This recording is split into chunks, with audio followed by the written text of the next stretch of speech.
I, 45M, never thought I'd be writing this, but recent events have completely torn our family apart. My wife Hannah, 43F, and I have two children, Emma, 16F, and Jack, 13M. My sister Lisa, 41F, lives next door to us and has always been very involved in our lives, sometimes too involved. The story I'm about to share is about how my sister's obsession with controlling my daughter's life has destroyed our family bonds. Growing up, Lisa and I were incredibly close. Our parents died in a horrific car accident when I was 18 and she was 14. I remember that night clearly. We were waiting for them to come home from their anniversary dinner when we got the call from the hospital. Just like that, our whole world changed. As her only living relative, I became Lisa's legal guardian. I had to put my college plans on hold and took two jobs, working at a warehouse during the day and as a security guard at night. The schedule was brutal, but we had to survive somehow. Those early years were tough. Lisa was dealing with typical teenage issues while grieving our parents, and I was barely an adult myself trying to be both a brother and a parent to her. There were nights when I'd come home exhausted from work to find her crying in our parents' room, clutching their old photos. I did my best to comfort her, but I knew I could never replace what we'd lost. I met Hannah when I was 23 at the diner where she worked. She was different from anyone I'd ever met, understanding, patient, and most importantly, she connected with Lisa immediately. Hannah helped me raise Lisa through her difficult teenage years, becoming like a second mother to her. Lisa even asked Hannah to help her get ready for her high school prom and later was the maid of honor at our wedding. That's why what's happening now feels like such a betrayal. The current problem started 3 months ago when Emma told us she was pregnant. Hannah and I were in the kitchen making dinner when Emma came home from school looking worried. She sat us down and broke the news. Yes, it was shocking, and yes, we were disappointed at first, but we decided to support her after careful consideration. The father is her boyfriend Tom, 17M, whom she's been dating for 2 years. Tom is actually a remarkably responsible kid. He maintains a 3.8 GPA while working part-time at the local grocery store to save for college. His parents are equally supportive. They own a successful local business and have offered to help the kids however they can. When Emma told Tom about the pregnancy, he stepped up immediately, promising to be there for both Emma and the baby. Lisa, however, completely lost it when she found out. She was over at our house for our weekly family dinner when Emma and Tom announced the pregnancy to the extended family. Lisa dropped her fork mid-bite and stormed out of the dining room. From that day forward, she started showing up at our house at all hours, uninvited, to lecture Emma about how she was ruining her life. She would bring up our parents, saying they would be rolling in their grave seeing their granddaughter throw away her future. She even started comparing Emma to girls she'd read about in news articles about teen pregnancy gone wrong. What made the situation even more complex was Lisa's own past. 10 years ago, she lost a baby due to pregnancy complications, and she never fully recovered from that trauma. Her husband left her shortly after, and she's been single ever since. I understand she's still hurting, but she's projecting all her unresolved trauma onto Emma's situation. Things started getting really ugly when Lisa began spreading vicious rumors in our neighborhood. She told the other parents at Jack's soccer practice that Tom had taken advantage of Emma and that we were covering it up. She called Tom's parents and tried to convince them that Emma was lying about the baby being Tom's. She even went as far as going to Emma's school and attempted to talk to her teachers about keeping Tom and Emma separated during classes. She claimed she was doing this as a concerned aunt, but it was humiliating for both Emma and Tom. Other students started whispering about them in the hallways, and some parents even stopped letting their kids hang out with Emma. The situation reached its breaking point last week when Lisa cornered Emma after school. Emma usually walks home with her friends, but that day Lisa was waiting in her car outside the school. She showed Emma a bunch of photos she'd printed from the internet, pictures of struggling teen mothers, statistics about teen pregnancy and dropout rates, and stories about teen fathers abandoning their responsibilities.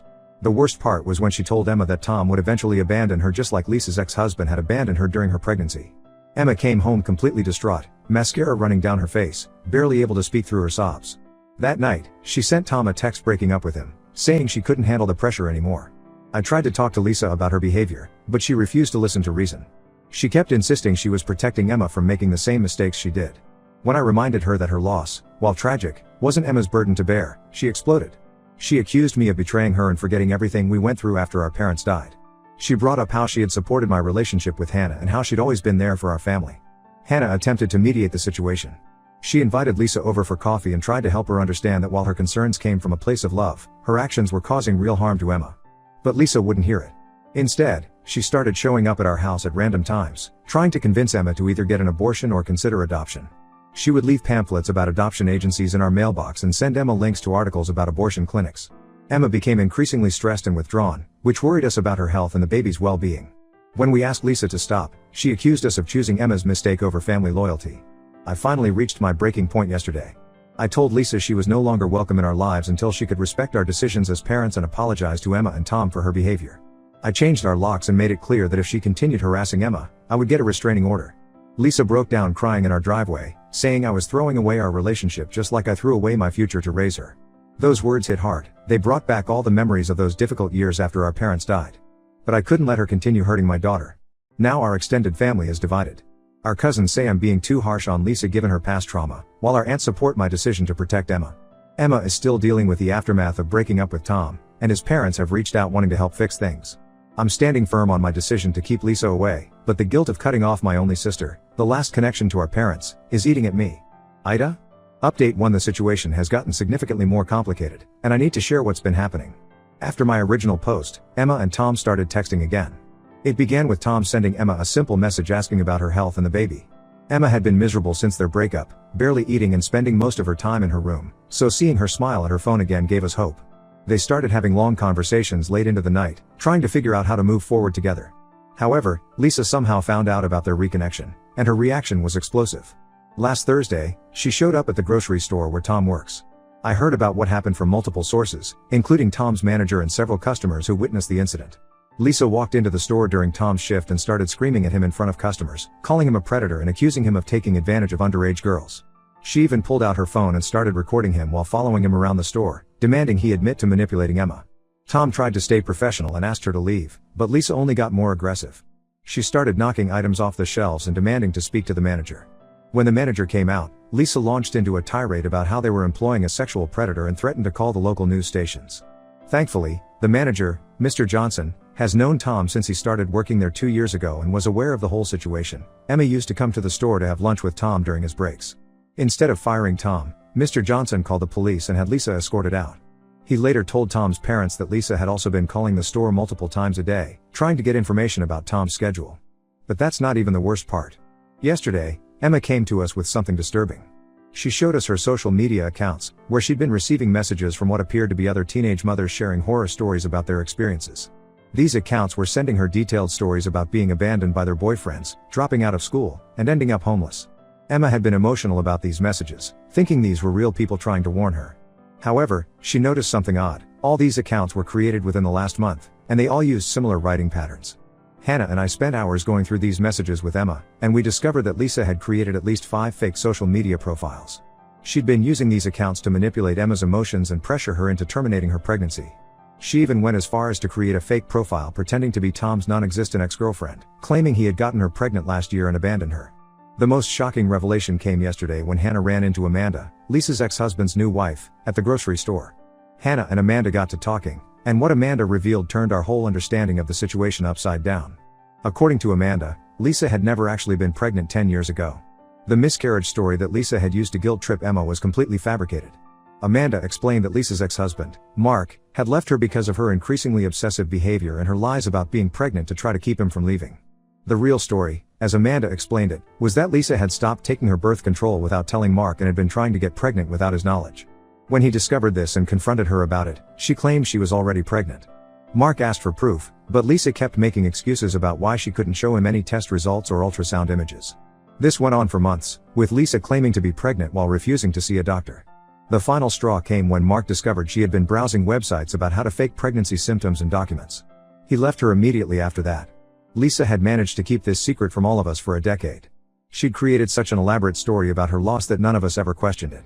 She even had a small memorial shelf in her house with a teddy bear and supposed ultrasound photo, which we now know she must have gotten from the internet. When Hannah confronted Lisa with this information, trying to understand why she'd maintained this lie for so long, Lisa had a complete meltdown. She started screaming that none of us understood her pain and that she had to lie because everyone expected her to be happy about Hannah and me having kids while she couldn't have any of her own.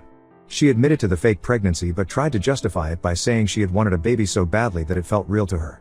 She even tried to claim that her lie was different from other lies because she had genuinely grieved for this non-existent baby. Through all of this chaos, Tom's parents have been incredibly supportive. They came over last night for dinner, and we all had a long discussion about how to move forward.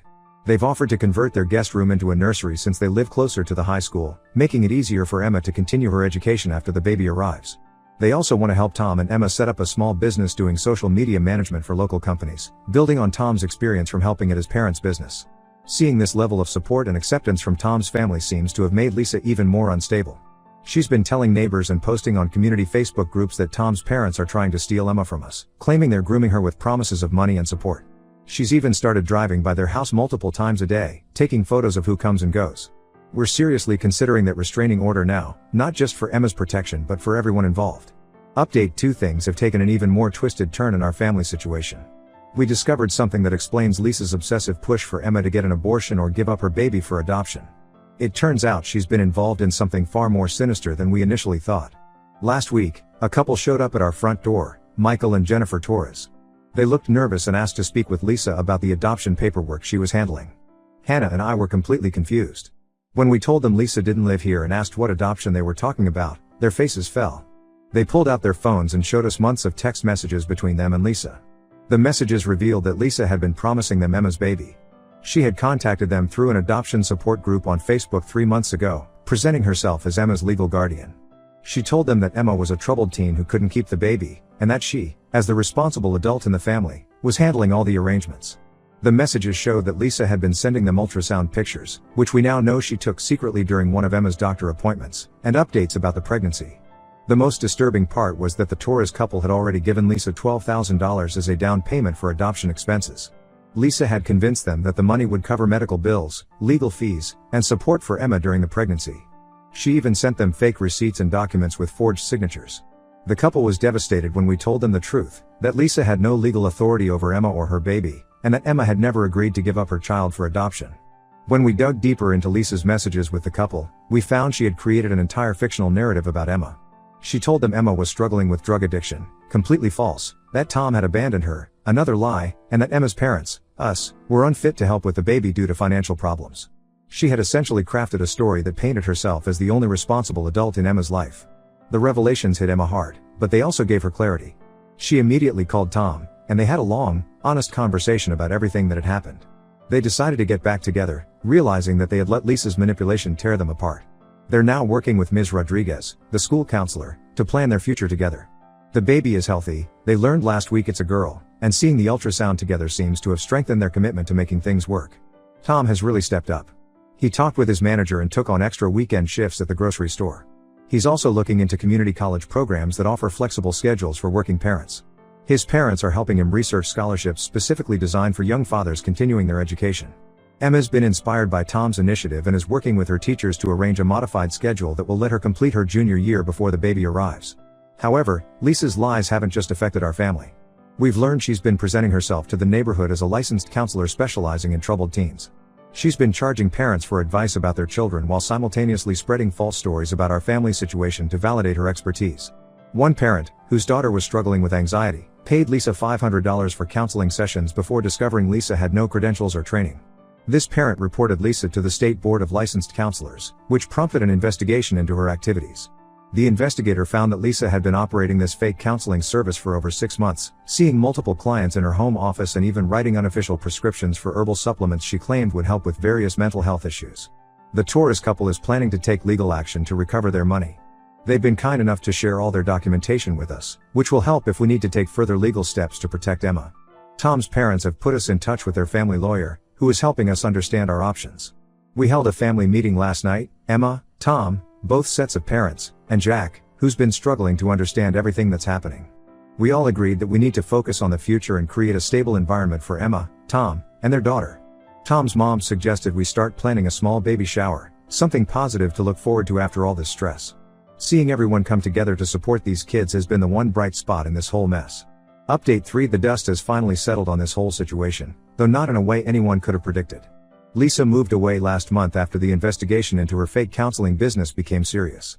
The state board found evidence that she had counseled at least 15 different families, collecting over $7,000 in fees while dispensing potentially harmful advice about mental health and medication. Before she left, Lisa sent Emma a letter that I think shows she hasn't really changed. The letter started with an apology, but quickly devolved into justifications and subtle guilt trips. She wrote about how she was just trying to protect Emma from making life-altering mistakes, and how someday Emma would understand that an aunt's love sometimes means making difficult choices. She even had the audacity to suggest that Emma name the baby after her, saying it would be a way to keep family connections strong despite the distance. Emma and Tom are doing remarkably well considering everything they've been through. Emma switched to online classes to finish her junior year early, maintaining a 3.9 GPA despite all the stress. Tom not only got promoted to shift supervisor at work but also got accepted into a local community college's business program that offers hybrid classes. They're both excited about the baby, who's due in 3 months. The nursery at Tom's parents' house is almost finished. They went with a woodland theme that Emma designed herself. We did end up getting that restraining order against Lisa. The final straw came when she tried one last time to interfere by sending anonymous letters to every college in our state where Tom had applied for their early admission programs. The letters warned the admissions offices about accepting a teen father with supposed anger issues, completely fabricated. Thankfully, Tom's excellent recommendations from his teachers and employers spoke louder than these anonymous accusations. The judge granted the restraining order immediately after seeing our evidence file, which included all the fake social media accounts, the Torres couple's documentation, and statements from the family she had scammed through her fake counseling practice. The Torres couple, Michael and Jennifer, showed unexpected kindness through all of this. After initially planning to press criminal charges against Lisa for fraud, they decided not to pursue that route when they saw how unstable she was becoming during the small claims court hearing. They did get their money back through the court, and Lisa was ordered to pay an additional $3,000 in damages. Michael and Jennifer even sent Emma a gift basket with baby supplies and a heartfelt note expressing their hopes for her and the baby's future. Our extended family finally stopped pressuring us to reconcile with Lisa when the full scope of the adoption scam came to light. Even our Aunt Patricia, who had been Lisa's strongest defender, admitted that Lisa's actions had gone far beyond what family loyalty could excuse. The last we heard, Lisa was living in Arizona with a distant cousin, supposedly getting help for her issues, though we're choosing to keep our distance and focus on our family's healing. Emma and Tom's relationship has grown stronger through all of this. They've started attending parenting classes together at the local community center, and Tom's mom drives them to every appointment. They're young, but they're handling this situation with more maturity than many adults I know. They've even started a small social media management business together, using skills they learned helping Tom's parents with their business's online presence. Hannah and I have noticed positive changes in our family dynamics too. Jack, who was initially confused and upset about everything, has become a supportive brother to Emma. He's excited about being an uncle and has been helping paint the nursery at Tom's house. Our weekly family dinners now include Tom's family, and watching both families blend together to support these kids has been heartwarming. As for Lisa, some family members still keep in touch with her, but we've maintained our boundaries. Sometimes protecting your children means making tough choices about family, and I'm more certain than ever that we made the right one. Emma's baby shower is next weekend, and seeing her happy and supported, surrounded by people who truly care about her well-being, confirms that cutting toxic influences out of our lives was the best decision for everyone.